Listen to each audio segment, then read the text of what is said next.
Yes people, and in this video we're going to be looking at how to make a drum and bass Womp bass. Now when talking about Womp basses, there's one name in particular, especially within Jump Up, and that is the late great Dominator. Now Dominator wasn't by any means the first person to ever make the Womp bass, but the way he did it, I mean, you just need to look at any rave for the reaction, really. Oh, I'm here on a rocket, never loose, never bust this by the train, cross by your day, I've got blows, hey people! Now, if you want to create an accurate Dominator Womp bass, firstly, get yourself a Virus TI synth. I mean, they're a bit pricey, but you know. So I'm going to go through two different Womp basses in this video. The first one is rather simple and straightforward, is made using Massive and sounds a bit like... And the second bass is just, I guess, more of a generic kind of wompy bass that sounded a little bit Dominator to me.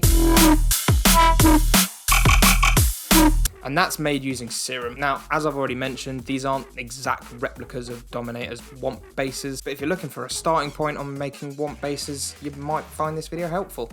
If you do find the video helpful, please do consider liking, commenting, subscribing, and all that other generic YouTube stuff. And enough of me waffling, let's get into some Womp basses. Okay, let's do the first one, which is going to be Massive. So first things first, we're going to initialize the patch with a new sound, and we're going to go over to the oscillator tab here and turn on restart via gate so that every time we play a note, it is the same note. So first things first, oscillator 1, well, second thing second, we're going to change the oscillator to the Melomantic wavetable.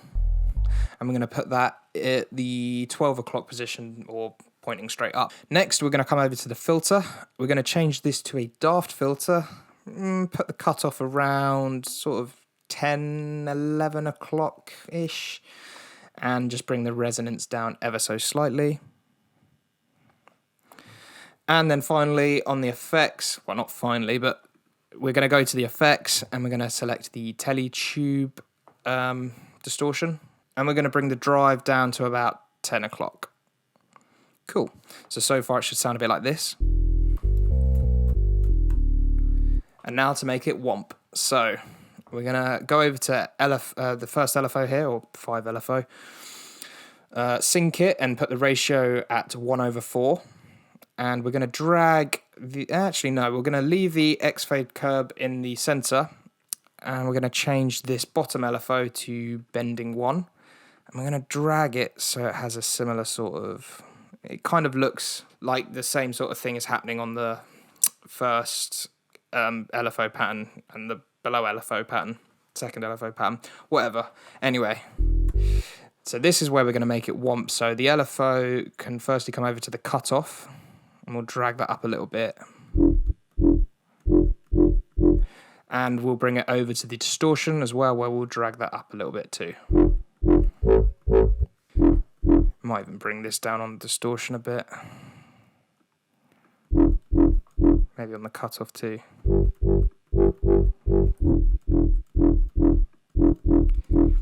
Okay, so now for the final part, which is really going to bring this to life, and that is going to be an EQ. So if we go over to our EQ8, and literally we're just going to boost those highs from about, I don't know, 1.1. Call it around 10, actually. And yeah, let's go with 10.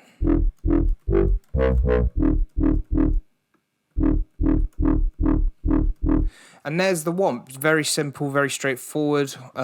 Give the cutoff a little tweak and the Teletube a little tweak on the distortion to make it to your needs or to your liking.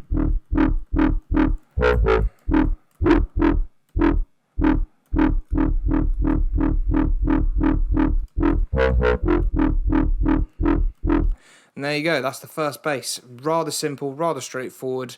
If this was me, I would put a low cut on the EQ and then have a separate sub running.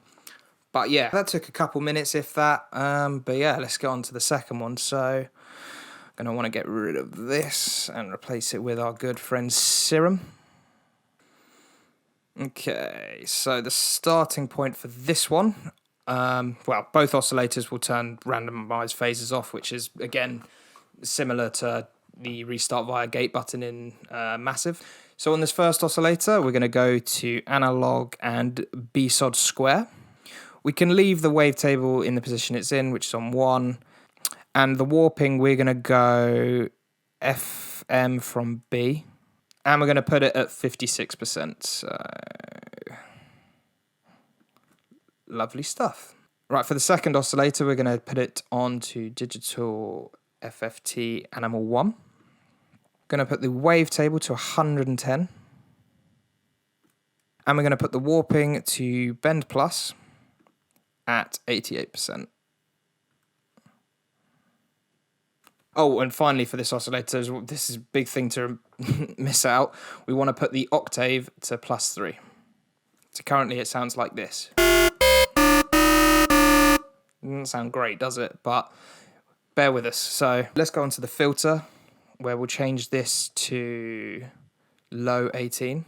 And the cutoff will bring down to 129 Hertz. And the resonance to 24%. Cool. And now let's start making it a little wompy. So we'll go to the LFO, change this to trigger, and we'll draw an LFO that kind of looks like a little hump.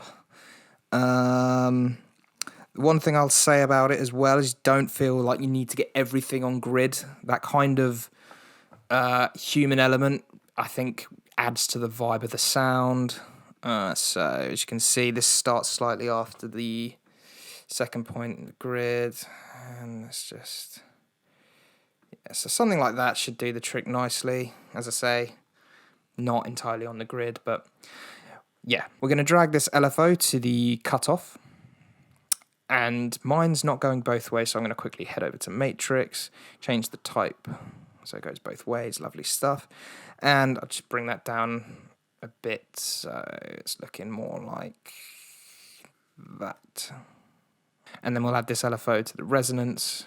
That can stay as it is, but we'll bring that about halfway mark. So far it sounds like this. Oh, we need to put the oscillator B going to the filter. Oh, we need to get the LFO on this first oscillator wavetable as well. Forgot about that, so that can go there. Is that staying? Cool, yeah, that can stay the same type as well. Slowly but surely we're getting there. So finally, we're going to add a little bit of noise, change this to AC Hum 2, bring the level all the way down, and again, just a little bit of noise coming through ever so slightly. Cool. Right, let's get on to some effects then. Right. First things first, let's get some distortion. Let's change this to soft clip, leave the EQ stuff off, and let's set the drive to 70%. And we want to give a little bit of an LFO to this drive as well. Not too much, but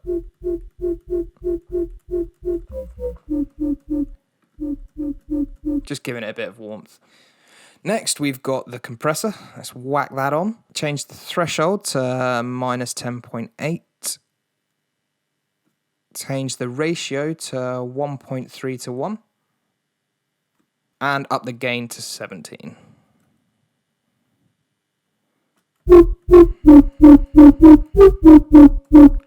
Cool, and then finally, on the effects, we'll add a bit of dimension expander. Didn't do it for the massive one, but we're doing it for this one. If you don't like that, just deal with it. So we're going to turn the mix on the hyper bit off. Bring it all the way down. And the dimension or size will bring to, I don't know, about 25, mix maybe about 10, 15. Cool. And now it's time for some external effects to this. So first things first, we're going to add some erosion, one of my favourite little tools to use. That's in Ableton. I'm sure there's something similar in other DAWs, but yeah, erosion's the one I like. But yeah, so firstly, we're going to change this to the noise setting. Bring this down to 4.33. That'll do, because it's not wanting to play ball. Width, bring all the way up to 2.5. And the amount to 5.91.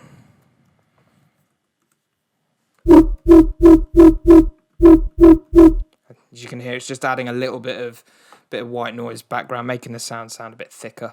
And then finally, I'll just add a little EQ. Again, similar to the other one, I would add a low cut. So again, I'm just going to bring some of these frequencies around here down. Maybe a slight adjustment down, well, when we're playing D, where that main resonance is coming from in the sound. And I'll just round off the tops a little bit. So a high cut, maybe around, what, 13, 14K mark.